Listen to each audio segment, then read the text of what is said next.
नमस्कार दोस्तों। अगर लोग आपको ताने मारते हैं तो निराश न हो। यह कहानी आपको बताएगी कि कैसे उन तानों को अपनी सबसे बड़ी प्रेरणा में बदला जाए।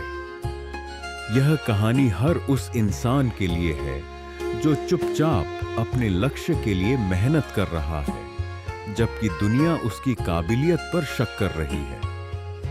कभी-कभी आपके सबसे बड़े आलोचक ही आपकी सफलता के पहले प्रशंसक बनते हैं। देखिए कैसे। एक समय की बात है, एक शांत और सुंदर गांव था जिसका नाम शांतिवन था। हरे भरे खेतों और कल-कल बहती नदी के किनारे बसे इस गांव में लोग बड़े प्रेम और सौहार्द से रहते थे। गांव के बीचों बीच एक विशाल बरगद का पेड़ था, जिसके नीचे अक्सर गांव के सबसे ज्ञानी और पूजनीय ऋषि महर्षि ज्ञान प्रकाश बैठकर लोगों को जीवन का पाठ पढ़ाते थे। उनकी वाणी में अमृत था और उनके विचारों में सूर्य का तेज। एक दिन संध्या का समय था। सूर्य अपनी सुनहरी किरणें बिखेरते हुए पश्चिम दिशा में ढल रहा था। महर्षि ज्ञान प्रकाश बरगद के नीचे बैठे थे और गांव के लोग उनके चारों ओर शांत भाव से बैठे उनकी अमृतमयी वाणी सुनने को उत्सुक थे। महर्षि ने अपनी आंखें खोलीं और एक गहरी सांस ली। उन्होंने चारों ओर देखा और बोले, मेरे प्रिय ग्रामवासियों, आज मैं तुम्हें एक ऐसी कहानी सुनाऊंगा जो तुम्हें जीवन के एक गहरे सत्य से परिचित कराएगी। यह कहानी तुम्हें सिखाएगी कि जब कोई व्यक्ति कुछ विशेष कार्य करता है तो संसार के लोग उसे देखकर जलते हैं, उसे ताने मारते हैं। परंतु यदि वह व्यक्ति अपने कार्य में सफल हो जाता है तो उसकी सफलता एक ऐसी चमत्कारी औषधि है जो तानों से हुए उसके घावों को क्षण भर में ही भर देती है। अतः लोगों के तानों से निराश न हो, पूर्ण पुरुषार्थ करें, सफलता अवश्य मिलेगी। गांव वाले उत्सुकता से सुनने लगे। महर्षि ने अपनी कहानी शुरू की। इसी शांतिवन गांव में बहुत समय पहले एक युवक रहता था जिसका नाम वीर था। वीर स्वभाव से बड़ा शांत और विचारशील था। वह अन्य युवकों की तरह केवल खेती बाड़ी या पशुपालन में ही रुचि नहीं रखता था। उसके मन में कुछ बड़ा करने की इच्छा थी, कुछ ऐसा जो गांव के लिए पहले कभी नहीं हुआ था।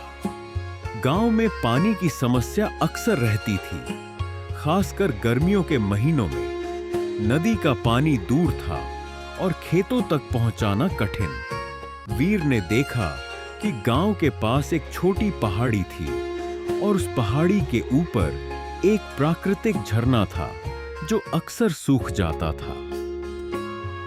वीर के मन में एक विचार आया, क्यों न इस झरने के पानी को इकट्ठा करके उसे एक व्यवस्थित नहर प्रणाली से गांव के खेतों तक लाया जाए। यह एक बहुत बड़ा और जटिल कार्य था जिसके लिए बहुत मेहनत, समय और धन की आवश्यकता थी। वीर ने अपना विचार गांव वालों के सामने रखा। पहले तो लोगों ने उसकी प्रशंसा की, लेकिन जैसे ही वीर ने काम शुरू किया, चुनौतियां सामने आने लगी। पहाड़ी पर चढ़ना, पत्थर तोड़ना, मिट्टी हटाना, यह सब बहुत मुश्किल था। कई बार वह असफल होता, नहर टूट जाती या पानी सही दिशा में नहीं बहता।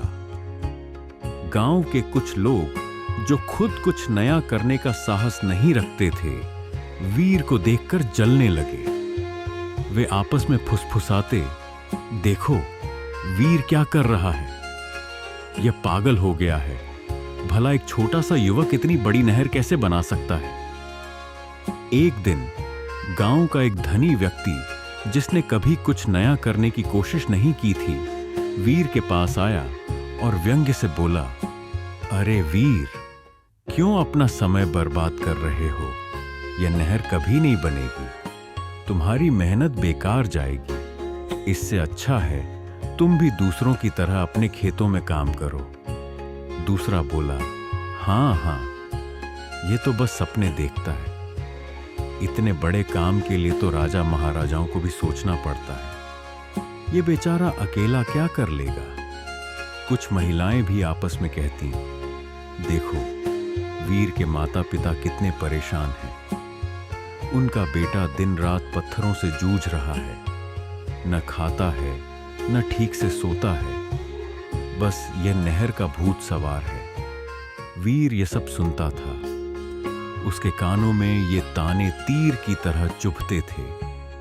कभी कभी उसका मन भी निराश हो जाता था। वह सोचता, क्या मैं सच में गलत कर रहा हूं? क्या यह काम मुझसे नहीं हो पाएगा?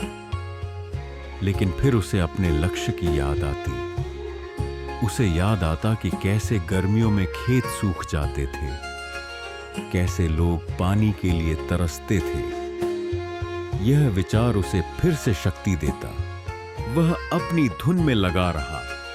दिन रात एक कर दिए। उसके हाथों में छाले पड़ गए, शरीर थक कर चूर हो जाता, लेकिन उसका संकल्प अटल था। उसने पत्थरों को तराशा, मिट्टी को खोदा और एक एक इंच करके नहर को आगे बढ़ाया।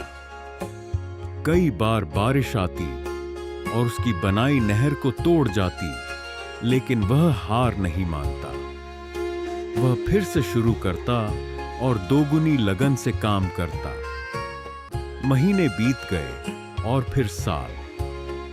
गांव वाले उसे देखकर हंसते, उस पर तरस खाते और उसे पागल वीर कहकर पुकारते। लेकिन वीर ने कभी किसी को जवाब नहीं दिया। उसने अपनी सारी ऊर्जा अपने काम में लगा दी। और फिर एक दिन वह क्षण आया। वीर ने नहर का अंतिम पत्थर रखा और झरने के पानी को नहर में मोड़ा। धीरे धीरे पानी कलकल करता हुआ नहर में बहने लगा। पहले एक पतली धारा, फिर एक चौड़ी धारा और अंततः स्वच्छ और ठंडा पानी गांव के खेतों की ओर तेजी से बढ़ने लगा। जब पानी गांव के पहले खेत तक पहुंचा तो गांव वाले अपनी आंखों पर विश्वास नहीं कर पाए।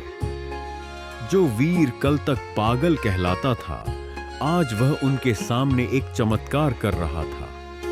पानी खेतों में फैलने लगा, सूखी धरती को जीवन देने लगा। गांव वाले दौड़कर वीर के पास आए। उनके चेहरों पर आश्चर्य, खुशी और थोड़ी शर्मिंदगी थी।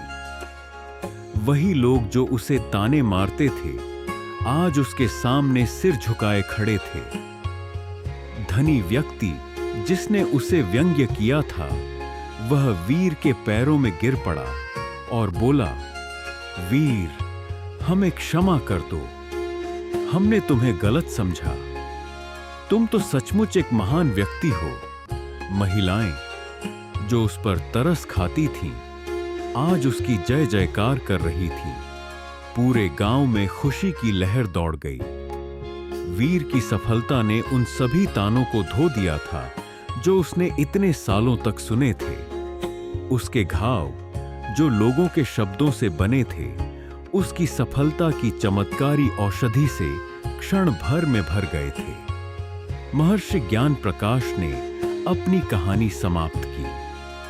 उन्होंने चारों ओर देखा और बोले, मेरे प्रिय ग्रामवासियों, तुमने देखा? वीर ने लोगों के तानों को अपनी कमजोरी नहीं बनने दिया। उसने उन्हें अपनी प्रेरणा बनाया। उसकी सफलता ने उन सभी नकारात्मक शब्दों को निगल लिया। यह कहानी हमें सिखाती है कि जब तुम कुछ असाधारण करने का प्रयास करते हो, तो संसार तुम्हें रोकने की कोशिश करेगा। लोग तुम्हें हतोत्साहित करेंगे, तुम पर हंसेंगे, तुम्हें ताने मारेंगे। लेकिन याद रखना, उनकी ईर्ष्या और अविश्वास उनकी अपनी सीमाओं का प्रतिबिंब है, तुम्हारी क्षमता का नहीं। तुम्हें अपने लक्ष्य पर अडिग रहना है, तुम्हें अपने पुरुषार्थ पर विश्वास रखना है। हर ताना, हर उपहास तुम्हें और मजबूत बनाएगा। जैसे जैसे तुम अपने लक्ष्य की ओर बढ़ते जाओगे, ये ताने तुम्हें और ऊर्जा देंगे। और जब तुम सफल हो जाओगे तो तुम्हारी सफलता की चमक इतनी तीव्र होगी कि वह उन सभी तानों के अंधेरे को मिटा देगी। तुम्हारी सफलता ही तुम्हारा सबसे बड़ा जवाब होगी, तुम्हारी सबसे बड़ी औषधि होगी। इसलिए कभी निराश न होना, कभी हार न मानना। पूर्ण पुरुषार्थ करो, अपने लक्ष्य के लिए जी जान लगा दो, क्योंकि यह अटल सत्य है कि जो व्यक्ति सच्चे मन से और पूरी लगन से प्रयास करता है, सफलता एक न एक दिन उसके कदम अवश्य चूमती है। महर्षि की वाणी सुनकर गांव वाले भावुक हो गए। उन्होंने वीर की कहानी से एक गहरा सबक सीखा था। वे समझ गए थे कि जीवन में जब भी कोई चुनौती आए या कोई उन्हें हतोत्साहित करे, तो उन्हें अपने पुरुषार्थ पर विश्वास रखना है और अपनी सफलता से सभी तानों का जवाब देना है। और इस प्रकार शांतिवन गांव में एक नई प्रेरणा का संचार हुआ, जहां हर व्यक्ति अपने सपनों को पूरा करने के लिए निडर होकर आगे बढ़ने लगा। अगर यह कहानी आपको अच्छी लगी हो तो वीडियो को लाइक करें, कमेंट करें, चैनल को सब्सक्राइब करें, ताकि हम आपके लिए ऐसी प्राचीन और अद्भुत स्टोरी लाते रहें। धन्यवाद। आपका प्रेरक साथी वेदांश।